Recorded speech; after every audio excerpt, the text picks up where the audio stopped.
agrária. E qual a sua opinião geral sobre a reforma agrária? A reforma agrária é, na verdade, uma das maiores perversidades que está sendo feita com os pobres aqui no Brasil. E a razão, ela é dupla.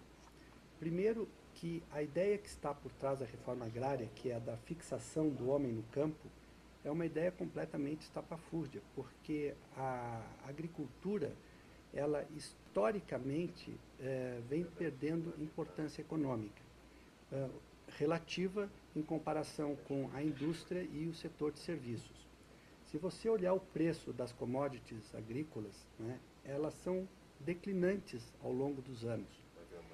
E a razão pela qual o preço dos produtos agrícolas declina é porque a produção aumenta vertiginosamente. Para dar uma ideia para o nosso telespectador, quando Cristóvão Colombo chegou aqui na América, em 1492, o milho era um produto muito importante.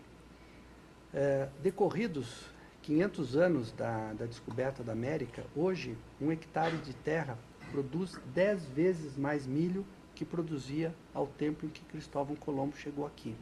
Obviamente que isso tem uma repercussão muito grande, né, no preço das commodities agrícolas. Então, você, ao fixar alguém no campo, né, você está colocando essa pessoa num negócio, né, de perspectiva econômica muito ruim.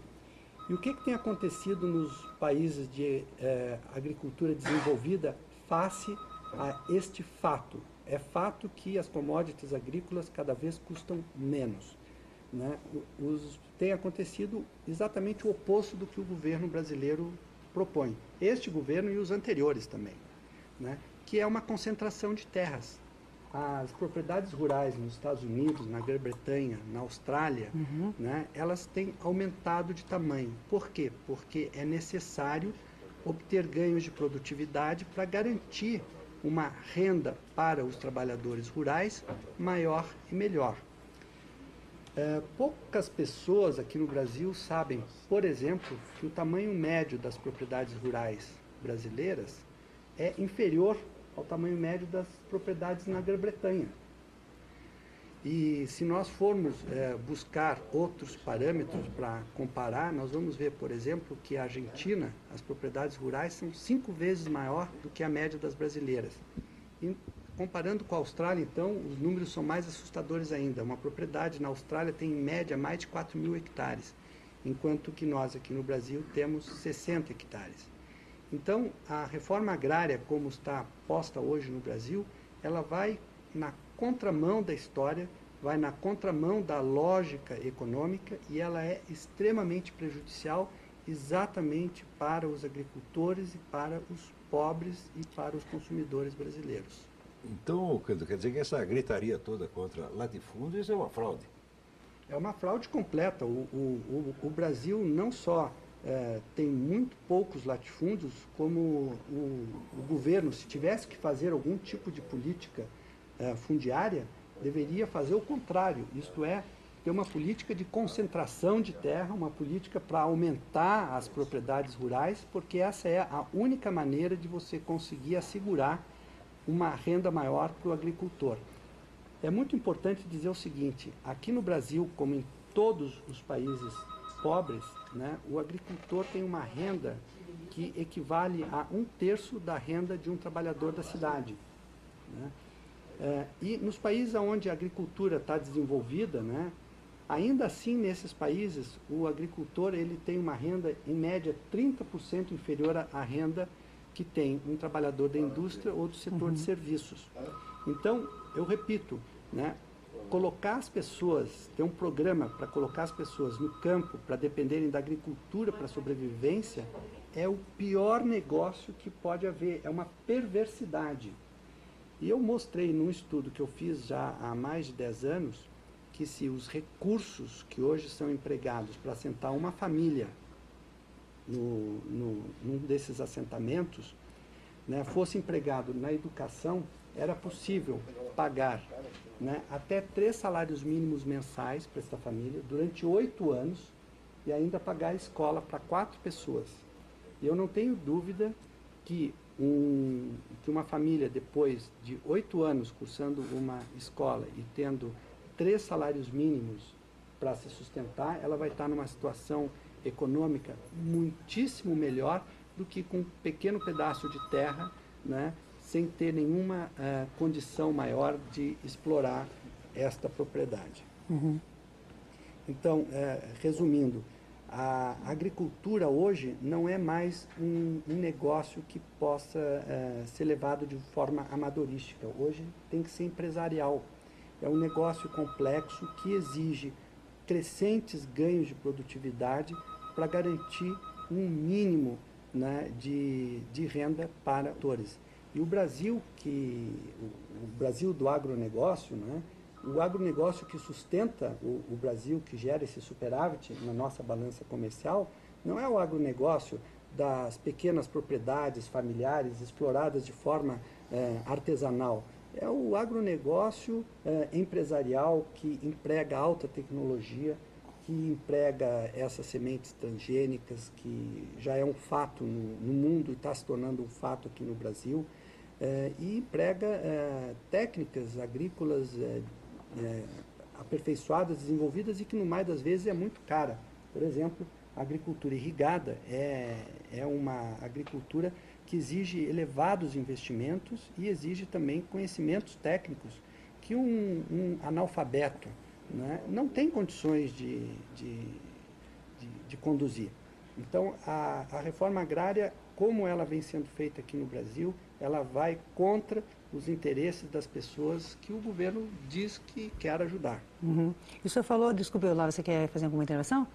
Não, isso quer dizer que, por um raciocínio econômico, a coisa não se justifica. Agora, quando a gente vê o sujeito fazendo uma besteira muito grande e óbvia, talvez ele não esteja fazendo por burrice, talvez tenha uma segunda intenção. Quer dizer, por trás desse absurdo econômico pode ter um raciocínio político. Certamente que tem, Olavo, um raciocínio político. E eu digo o seguinte, quando os teóricos do socialismo começaram a escrever as suas obras, a terra era o principal fator de produção. O principal problema da humanidade em meados do século XIX era produzir alimentos. A fome era uma realidade, né, que batia a porta de todas as pessoas que moravam na Europa. Né? Populações inteiras eram dizimadas quando havia algum tipo de problema na produção agrícola. A agricultura representava, nessa época, praticamente 80% das riquezas que eram geradas num país. Então, as pessoas terem um pedaço de terra era algo muito importante. Né? E por isso que os pensadores socialistas, né, acharam que precisavam distribuir a terra, mas dentro desta realidade, que era a realidade econômica de meados do século XIX. Hoje, na Grã-Bretanha, que não tem mais nenhum problema, né, de fome, ninguém passa fome, e é um país que tem uma produção agrícola muito grande, apenas 1% da sua população se dedica a atividades rurais. Né? E isso mostra como que a terra perdeu completamente a importância relativa na produção de alimentos. O cenário que se desdobra no futuro, né, vai tornar isto ainda mais dramático. Por exemplo, há pesquisas muito importantes sendo conduzidas para produzir proteína animal em laboratório.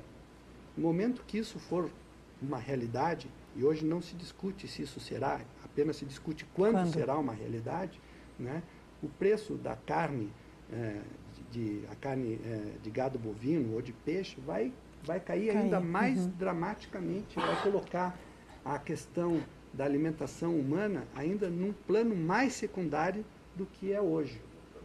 Então, na verdade, este movimento a favor de reforma agrária aqui no Brasil é um movimento completamente retrógrado, saudosista, que até me lembra um pouco do ludismo que aconteceu na Inglaterra, que a gente pode até conversar um pouco sobre isso, porque tem outros desdobramentos. Quer dizer, hoje ele tem um problema de fome justamente nas áreas do planeta que estiveram sob domínio desses regimes estatistas, socialistas, etc, etc. Você vê, 28 países da África tiveram políticas socialistas estatizantes. Né? Então lá tem problema. Você tem. Agora, na parte capitalista do mundo, isso aí acabou. Completamente. E aqui no Brasil as pessoas costumam dar muita opinião sobre temas que desconhecem completamente. E um dos dados que eu queria trazer aqui para o nosso telespectador, que é um dado estarrecedor e, ao mesmo tempo, um dado que exige a reflexão dos nossos formuladores de políticas públicas, que diz respeito, né, ao futuro demográfico do Brasil e do mundo. Hoje, professor Olavo, já existem 62 países do mundo que estão abaixo da taxa de reposição, isto é, as suas populações começam a diminuir. 62 países. A Europa, entre 2005 e 2050, ela deverá perder mais de 100 milhões de pessoas. Isso significa que daqui até meados deste século, a Europa vai perder mais de 2 milhões de pessoas por ano. Então, se nós olharmos pelo lado da oferta de alimentos, nós vemos que a oferta de alimentos vem crescendo ano tras ano por ganhos de produtividade, ainda que a população rural, a população dedicada a atividades rurais venha decrescendo. E por outro lado, se a gente olhar pelo lado da demanda por alimentos, a perspectiva é de diminuição da população da Terra nos próximos 50 anos. O resultado disso, muito óbvio, né? O preço dos alimentos vai cair ainda mais. Então, você ter uma política num país em que ainda temos 22 a 25% da população dependendo da agricultura para sobreviver, estabelecer uma política para manter esses infelizes Isso é suicídio, no campo, suicídio. Isso é suicídio. Né? É de uma perversidade que a gente só encontra... Aí surge um problema muito grave, aquele que dizia o Thomas Sowell, né? Porque daí parece que vai haver uma escassez de miseráveis. E se não houver miseráveis, né, do que vão viver esses políticos todos? Né? Você percebe claramente essa realidade e o IBGE, né, nos trouxe recentemente informações muito importantes com esta pesquisa de orçamento familiar. Né? Você já percebe claramente que a alimentação, que a produção de alimentos e a distribuição deles aqui no Brasil deixou completamente de ser um problema importante. Hoje, o Brasil tem menos de 5% da sua população, segundo os dados dessa pesquisa feita por métodos científicos e com toda seriedade, né, que estão abaixo do peso. Mas isso você encontra em qualquer país, né, próspero do mundo. São índices comparáveis aos índices europeus, aos índices norte-americanos. E, de fato, os pobres no Brasil estão começando a escassear para o desespero dos burocratas que vivem exatamente, né, dos programas destinados a resolver os problemas de pobreza e